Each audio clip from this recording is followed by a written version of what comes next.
Some economists expect the consumer price index to tick up ever so slightly to 4.8% in August on an annual basis. That compares with the 4.6% registered in July, while inflation is expected to rise by 0.4% on a month-on-month basis.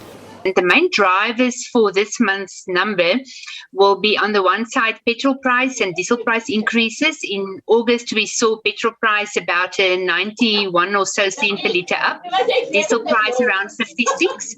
So that will push a bit, and also I think food prices might tick up slightly further.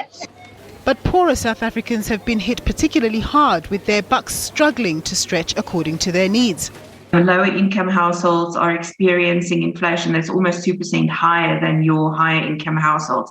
And it's mainly because it has been driven by food inflation and then transport costs. Unfortunately, also, if you look at the July numbers and also what came out of the unrest that has seemed to have had a negative impact on a month-on-month basis as well.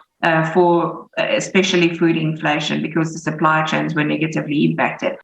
The Reserve Bank will be digesting a myriad of economic data this coming week as it makes a call on whether to make a move on interest rates or not.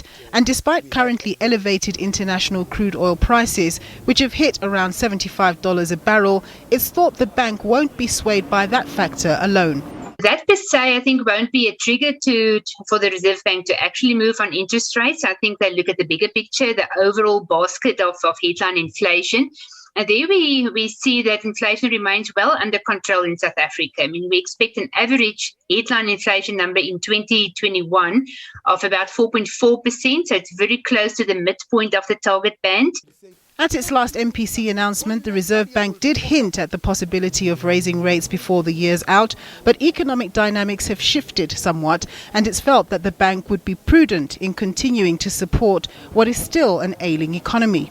We do expect them to potentially revise their GDP growth numbers slightly downward, and on the back of that, we only see that those increases that they were talking about will come through early next year.